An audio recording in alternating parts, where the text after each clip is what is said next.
வடக்கு தெற்குன்னு பேசக்கூடாதான், டாக்ஸ் கொடுக்கல அப்படின்றத பேசக்கூடாதான், டெய்லியும் ஒரு பிரச்சனை எடுத்துட்டு வந்துடுறானுங்க. அப்படி எல்லாம் இந்த ஆள் பேசுறாப்லனா இந்த ஆள் தமிழ்நாட்டில் நடமாட விடலாமா? காவல்துறை கைது செய்கிறது செய்யவில்லை, அது ரெண்டாவது. பாஜக கொடியே தமிழ்நாட்டில் பறக்கக்கூடாது, அண்ணாமலை நடமாடக்கூடாது, எல்லாரும் இறங்கி போராட்டம் நடத்தணும், இந்த RSS பாஜக கும்பலை விரட்டி அடிக்கணும். அண்ணாமலை இல்ல இந்த எஃப்ஐஆர் வந்து எப்படி வெளில வந்துச்சு அப்படின்றத பாக்குறதுக்கு முன்னாடி அண்ணாமலைக்கு சில கேள்விகளை கேட்கணும்னு நினைக்கிறேன். உனக்கு வெக்கமா இல்லையா அண்ணாமலை? இந்த பொழப்புக்கு நீ வேற எந்த பொழப்பாவது பார்க்கலாம். ஏற்கனவே நீ வந்து ஆடியோ வீடியோ எடுத்து பிட்டு படம் எடுத்து பிழைக்கிற பொழப்பு தான் பார்த்துட்டு இருக்கிற. இந்த பதவியை ராஜினாமா பண்ணிட்டு முழு நேரமா நீ அந்த பிட்டு படம் எடுக்கிற தொழிலுக்கு போலாம். வெக்கங்கட்ட ஜென்மம். கொஞ்சம் கூட கூச்சமே இல்லாம அந்த பெண்ணினுடைய எஃப்ஐஆர்ல என்னென்னலாம் இருக்கோ, ஒரு எஃப்ஐஆர்னா அந்த பொண்ணு என்ன புகார் கொடுத்திருக்குதோ, அந்த பொண்ணு மட்டும் இல்ல பாதிக்கப்பட்டவர்கள் என்ன புகார் கொடுக்கிறார்களோ அதுதான் எஃப்ஐஆர்ல வந்து இடம்பெறும். அப்படி இருக்கும் பொழுது அந்த எஃப்ஐஆர் படிச்சுட்டு அந்த எஃப்ஐஆர்ல அந்த பொண்ணு என்னென்னலாம் புகாரா சொன்னிச்சோ அதை எல்லாத்தையும் பிரஸ் மீட்ல இவர் ஓபனா சொல்றாரு. இவர்தான் முதல்ல டீகோட் பண்றாரு. ஆமா, டீகோட் பண்ணி அந்த பொண்ணு இப்படி பண்ணுச்சு அப்படி பண்ணுச்சு, வந்து போட்டோ எடுத்தாங்க, வீடியோ எடுத்தாங்க, அந்த பொண்ணை நாசம் பண்ணிட்டீங்களா அப்படின்னு வெக்கமே இல்லாம அண்ணாமலை வந்து பேசுறாப்ல. உண்மையில் அந்த பெண்ணினுடைய மாண்பை சீர்குலைத்தது அண்ணாமலை தான். அண்ணாமலை தான் அந்த எஃப்ஐஆர்ல என்ன இருந்துச்சு, அந்த பெண்ணுக்கு என்ன நடந்துச்சு எல்லாத்தையும் ஓப்பனா ஒவ்வொரு சேனல்லயும் அண்ணாமலை பேசுனது 4 லட்சத்துல இருந்து 5 லட்சம் பேர் பார்த்திருக்காங்க. ஒவ்வொரு வீடியோவும் யூடியூப்ல மட்டும் இது லைவ்ல வந்து எவ்வளவு பேர் பார்த்திருப்பான். இது ஒட்டுமொத்தமாக அதை பேசிட்டு அண்ணாமலையை தானே சொல்றாப்ல, 7 தலைமுறைக்கும் அந்த குடும்பத்தை நாசம் பண்ணிட்டீங்களாடான்னு. உண்மையில் அந்த பெண்ணை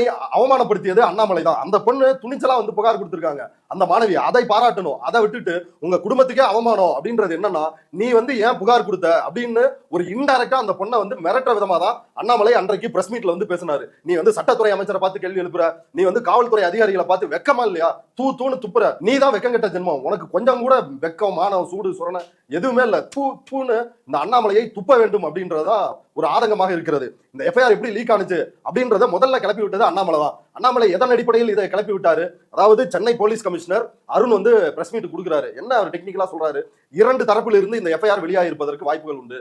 ஒன்று, பாதிக்கப்பட்ட அந்த தரப்புக்கு ஒரு எஃப்ஐஆர் கொடுத்திருப்போம், அந்த பக்கம் இருந்து வந்திருக்கலாம். இன்னொன்று, தொழில்நுட்ப கோளாறு காரணமாக, அதாவது பெண்கள் வன்கொடுமை, போக்சோ உள்ளிட்ட வழக்குகளில் நாங்க எஃப்ஐஆர் போட்டோம்னா அது ஐபிசில இருந்து BNS, இப்ப பாரதிய நியாய சங்கீதா அப்படின்னு சட்டம் மாத்திருக்காங்க இல்லையா, அந்த போர்ட்டலுக்குள்ள போய் லாக் ஆகுறதுக்கு டைம் ஆகுது. இந்த இடைப்பட்ட நேரத்தில் தான் யாரோ ஒருத்தர் டவுன்லோட் பண்ணிருக்காங்க அப்படின்றத அவர் வந்து விளக்கி அன்றைக்கு சொன்னாரு.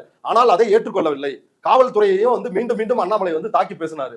அதற்கு பிறகு இன்றைக்கு ஒன்றிய அரசு என்ன ஆதாரத்தை வெளியிட்டு இருக்கிறது அப்படின்னா, தமிழ்நாடு அரசு இந்த எஃப்ஐஆர் லீக் ஆனது எப்படி அப்படின்னு அரசு தரப்புல கேட்டிருக்காங்க. அதற்கு பதிலளிக்கும் விதமாக ஒன்றிய அரசினுடைய ministry of electronics and information technology மினிஸ்ட்ரிக்கு கீழே செயல்படுகின்ற NIC, அதாவது நேஷனல் இன்ஃபர்மேட்டிக்ஸ் சென்டர், தேசிய தகவல் மையம், அது ஒன்றிய அரசினுடைய நிறுவனம். அந்த நிறுவனம் இன்றைக்கு அந்த தகவலை ஆதாரத்தை வெளியிட்டு இருக்கிறது. என்ன சொல்றாங்கன்னா, கமிஷனர் அருண் என்ன சொன்னாரோ அதே தான் இன்றைக்கு ஒன்றிய அரசினுடைய நிறுவனமும் சொல்லி இருக்கிறது. ஐபிசியில இருந்து BNSக்கு மாறும் பொழுது தொழில்நுட்ப கோளாறு காரணமாக அந்த எஃப்ஐஆரை டவுன்லோட் பண்ணிருக்காங்க, அதுதான் இந்த எஃப்ஐஆர் வெளியானதற்கான அடிப்படை காரணம் அப்படின்றத இன்றைக்கு தெளிவுபடுத்தி இருக்கிறார்கள். இதை கூட தற்போது வரைக்கும் ஊடகங்கள் பெரிய அளவில் விவாதிக்கவில்லை. நியூஸ் 18 பேசியிருக்காங்க, சன் நியூஸ் பேசியிருக்காங்க, மற்ற எந்த ஊடகமும் இதை பேசாமல் லீக் ஆயிருக்குது. அப்படின்னா சென்னை கமிஷனர் அருண் சொன்ன மாதிரி இந்த எஃப்ஐஆர் வந்து ஐபிசியில பிளேஸ் ஆகி அதுல இருந்து BNS, பாரதிய நியாய சங்கீதா, அந்த போர்ட்டலுக்குள்ள போய் இது லாக் ஆகிறதுக்குள்ள இந்த எஃப்ஐஆர் டவுன்லோட் பண்ணிருக்காங்க. இதை பாஜக காரர்கள், அண்ணாமலையினுடைய கூட்டாளிகள் தான் இதை டவுன்லோட் பண்ணி பாலிமருக்கு வந்து கொடுத்துருக்காங்க. பாலிமர், அண்ணாமலை, நியூஸ் மினிட் இவங்க எல்லாரும் சேர்ந்து தான் இந்த எஃப்ஐஆர் லீக் பண்ணிட்டு, இன்னொரு புறம் வந்து இந்த எஃப்ஐஆர் ஏதோ இந்த எஃப்ஐஆருக்கும் இவங்களுக்கும் சம்பந்தம் இல்லாத மாதிரி காவல்துறையையும் அரசையும் வந்து தொடர்ச்சியா குற்றம் சாட்டிட்டு வராங்க. இதை இன்றைக்கு தேசிய தகவல் மையம், அதாவது நேஷனல் இன்ஃபர்மேட்டிக்ஸ் சென்டர் அப்படின்றது இன்றைக்கு இதை அம்பலப்படுத்தி இருக்கிறது. நியூஸ் மினிட் வந்து ஒரு புரட்சிகர போராளி போல காட்டிக்கொள்கின்ற ஒரு சொம்பு ஊடகம், அதுக்கு சமூகத்தை பற்றி எந்த அக்கறையும் இல்லை. இன்னொன்று பாலிமர், அந்த எஃப்ஐஆர் இவங்க தான் முதல்ல வந்து வெளியிடுறாங்க, அதை டீகோட் பண்றாங்க. அதை கையில எடுத்து அண்ணாமலை மிகப்பெரிய அளவுல வந்து பிரச்சனை பண்றாரு. பிரச்சனை பண்ணி அவர் பேசுறதையும் இவங்களே தான் ஒளிபரப்புறாங்க. இப்படி மயிறு கீரு தூன்னு துப்புறது, வெக்கமா இல்லையான்னு காவல்துறையை திட்டுறது, இதை வந்து அதிக அளவுல தங்களுடைய YouTube live, satellite live, plus வந்து சோசியல் மீடியா, FB எல்லா அக்கௌண்ட்லயும் வந்து இதை பெரிய அளவுல ரீச் பண்ண வைக்கிறாங்க. மறுநாள் அண்ணாமலை போராட்டம் நடத்தினார் இல்லையா, 6 அடியை தாண்டி 8வது அடி அடித்துக் கொண்ட அண்ணாமலை, 7வது அடியை அடித்துக் கொண்ட அண்ணாமலை, கதறிய பெண் நிர்வாகிகள் அப்படின்லாம் இதை வந்து பில்டப் பண்ணி எடுத்துட்டு போறாங்க. இப்போ முழுக்க பாலிமர், நியூஸ் மினிட், அண்ணாமலை இவர்கள் தான் இதற்கு அடிப்படையான காரணம். இந்த செய்தி வெளியாக காரணமான, இந்த எஃப்ஐஆர் லீக் ஆவதற்கு காரணமான இந்த கிரிமினல்கள் கைது செய்யப்பட வேண்டும். இவர்கள் மீது வன்கொடுமை தடுப்பு சட்டத்தின் கீழ் வழக்கு பதிவு செய்யணும், பெண்கள் வன்கொடுமை தடுப்பு சட்டத்தின் கீழ். இல்லன்னா இது தொடர்ச்சியா அண்ணாமலை இது என்ன ஒரு முறையா பண்ணியிருக்கிறாப்ல.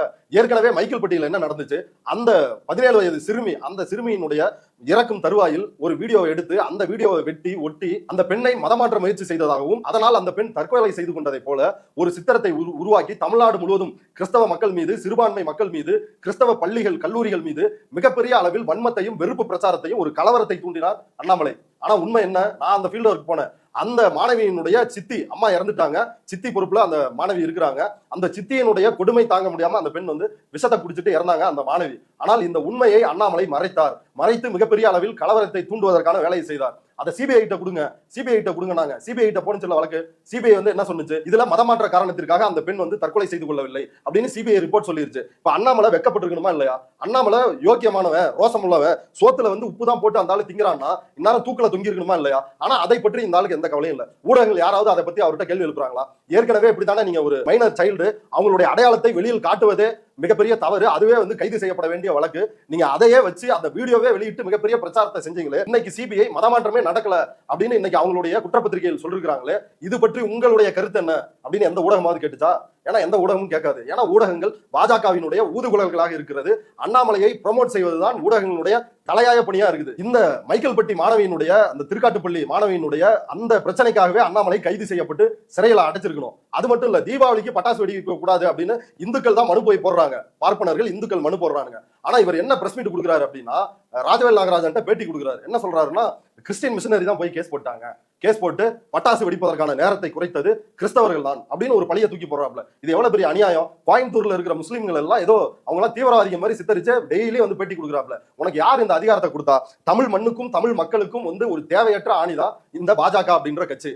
அந்த பிரஸ் மீட்ல என்னென்ன பேசினாரு, இவ்வளவு பொய்யா சொல்லிட்டு ஜிஎஸ்டியை கேட்க கூடாதான், வடக்கு தெற்குன்னு பேசக்கூடாதான், டாக்ஸ் கொடுக்கல அப்படின்றத பேசக்கூடாதா, டெய்லியும் ஒரு பிரச்சனை எடுத்துட்டு வந்துடுறானுங்க அப்படி எல்லாம் இந்த ஆள் பேசுறாப்லனா, இந்த ஆள் தமிழ்நாட்டில் நடமாட விடலாமா? காவல்துறை கைது செய்கிறது, செய்யவில்லை, அது ரெண்டாவது.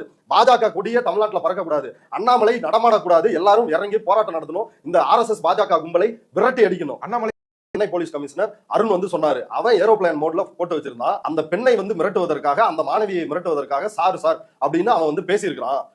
இதுல சார் அப்படின்ற இன்னொரு நபரே இல்லை அப்படின்றத மிக ஆணித்தனமாக ஆதாரப்பூர்வமாக தெளிவுபடுத்திட்டாரு. ஆனா தெளிவுபடுத்திய பிறகும் இந்த மாணவியினுடைய பிரச்சனையை வைத்து ஒரு அரசியலை கட்டமைக்க வேண்டும்.